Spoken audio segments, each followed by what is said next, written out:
స్థిరముగా ఉండునట్లు పూర్వకాలం ఎప్పుడైనా సరే ఆ పొత్తుగుట్టను చుట్టూ రాయిక నడానికి కడతారు బాలింతరాలి. ఇది వాస్తవమే, అందరికి తెలిసిన విషయం. కొన్ని సందర్భంలో నడుం బాగా పెయిన్ వచ్చినప్పుడు వైద్యుని సంప్రదిస్తే అతడు ఒక బెల్ట్ రాసిస్తారు. అమ్మ, మీరు ప్రయాణాలు చేసినప్పుడు ఖచ్చితంగా ఈ బెల్ట్ పెట్టుకొని మీరు ప్రయాణం చేయాలి. ఈ నడానికి ఎక్కువగా మీరు వంగద్దు, అలా వంగినప్పుడు మీకు చాలా ప్రమాదం. ఎక్కువగా కింద కూర్చోవద్దు.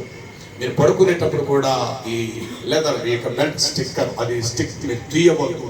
అది జాగ్రత్తగా టైట్గా మీరు నడుము బిగించుకుంటేనే మీరు ప్రయాణం బాగా చేయగలుగుతారు. లేదంటే ఆ పెయిన్ మీరు తట్టుకోలేదని చెప్పి వైద్యుడి దగ్గరికి మనం వెళ్ళినప్పుడు నడుము నొప్పి, నడుము జారింది, నడుము బలహీనత కలిగినప్పుడు ఆ నడుము బలం పొందటానికి అతడు ఒక బెల్ట్ లాంటిది మనకు రాసిస్తాడు. ఖచ్చితంగా దాన్ని మనం వాడతాము, దాన్ని ధరించుకుంటాం. దాని మీదే చీర కట్టుకోవచ్చు, లేక అది కట్టుకున్న తర్వాత పైన పెట్టుకోవచ్చు. ప్రయాణాలు మనం చేస్తాం. ఇది అందరికీ తెలిసిన విషయమే. అలాగే బాలింతరాలు కూడా ఏం చేస్తారంటే పొత్తు కడుపు జారకుండానట్లుగా గట్టిగా గుండతో కడతారు. ఇది మనకు తెలిసిన విషయమే. మరి యేసు ప్రభు వారు చెప్పిన ఇక్కడ ఆంతర్య అర్థం ఏమిటి? మీ దీపాలు నిత్యము వెలుగుచుండనీయబడాలి అని అంటే మీరు ఖచ్చితంగా నడుము కట్టవలసిందే సుమా అని ప్రభువు చెప్పారు. అంటే ఇక్కడ నడుము కట్టడం అంటే పరమార్థం ఏంటి? ఏ విషయములో మనం నడుము కట్టాలి? చూడండి, యోబు గ్రంథం 38వ అధ్యాయము తొలి వచనాన్ని మీరు గమనిస్తే అక్కడ వాక్యములో 3వ వచనం చదువుదాం.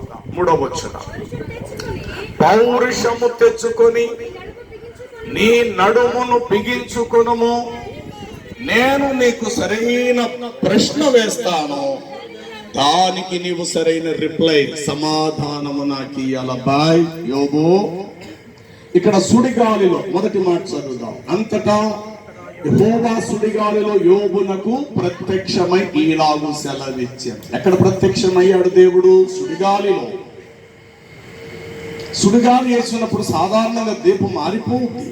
సుడిగాలి వేసినప్పుడు దీపం అనేది సాధారణంగా ఆరిపోతుంది, అది జగమెరిగిన సత్యం. కానీ ఈ సుడిగాలిలో యోబు దీపం అయితే ఆరిపోలేదు. కానీ యోబుతో దేవుడు ఇట్లా చెప్పాడు, యోబు నీ నడుము బిగించుకో, నేను నీకు ప్రశ్న వేస్తాను.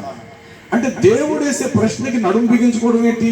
పిచ్చి కాకపోతే అసలు ఆ మాటకి ఏమైనా అర్థం ఉందా అని ఆలోచిస్తే దేవుని మాట లగోచ్చు. అక్షరార్థంగా నువ్వు చదివితే దీనికి అర్థం కాదు. కానీ దాని వెనకాతల భావాన్ని గుర్తిస్తే కొండంత పరమాత్మాన్ని దేవుడు దాని వెనకాతల దాచుంచాడు. అది మనం గుర్తించాలి. అదే ఆత్మజ్ఞానం, అదే వాక్య జ్ఞానం. వాక్య జ్ఞానము లేని వారు అక్షరార్థమైన బోధ బోధించుకుంటూ వెళ్ళిపోతారు. ఏమిటి తెలుసా? దేవుడిని దీవిస్తాడు, నువ్వు అడిగిన కోరికలు తీర్చేస్తాడు, అద్భుతాలు, ఆమె స్తోత్రం చెప్తాం, హల్లెలూయా, అద్భుతాలు, దేవుడి స్తోత్రాలు, ఇలాగా కాలం గడిపేస్తారు. సమయం అంతా ఇలాగైపోతుంది. నీకు వచ్చేస్తాడు దేవుడు, నీకు ఇచ్చేస్తాడు, నీకు వచ్చేస్తాడు, కోరుకో కోరుకో కోరుకో అన్నట్టు. కొంతమంది అంటే పరిశుద్ధాత్మ దిగిరా దిగిరా దిగిరిక రోజంతా ఇదే, మా మధ్యకి రా హోలీ స్పిరిట్ పరిశుద్ధాత్మ కేకలు కేకలు కేకలు ఇంతే. ఇంక అంతకుమించి వారికి సంఘాన్ని నిలవబెట్టి సమృద్ధి గల మేత వాక్యం అందించడం చాలా మంది సేవకులకు చేత కాదు. ఆ ప్రత్యక్షత లేని కారణం చేత కాలయాపన కొరకు పొడి పొడి మాటలు అందించి ముగించేస్తారు.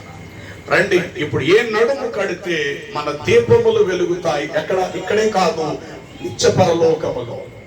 ఆ నిత్యత్వములో మన దీపాలు నిరంతరము పరలోక ప్రభు ఎదుట మనము కూడా ప్రకాశిస్తూ ఉండాలి. అంటే ఏ విషయాలలో మనం నడుము కట్టాలి, ఎప్పుడెప్పుడు మనం నడుము కట్టాలి, ఏ విధముగా నడుము కట్టాలి, ఎట్లా నడుము కడితే అందుకు మన దీపాలు ఆరిపోకుండా నిత్యము ప్రకాశిస్తాయి.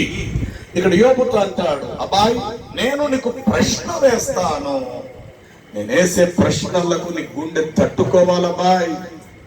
కాబట్టి నువ్వు చెదిరిపోకూడదు, నేను చెప్పే మాటకు గొప్ప కూలిపోకూడదు, నేను వేసే ప్రశ్నలకు జారిపోకూడదు. నువ్వు స్థిరముగా నిలబడాలలాగా, ఒక పర్వతంలాగా ఉండాల, ఒక బలమైన మ్రానులాగా ఉండాల, ఒక స్తంభములాగా చెక్కు చెదరని ఒక స్థిరమైన పునాదిగా నీవు ఉండాలి అంటే నీ నడుము కట్టు. అప్పుడు నేను నీకు ఒక్కొక్క ప్రశ్న వేస్తాను, వీటికి సమాధానం ఏంటో నువ్వు చెప్పాలి.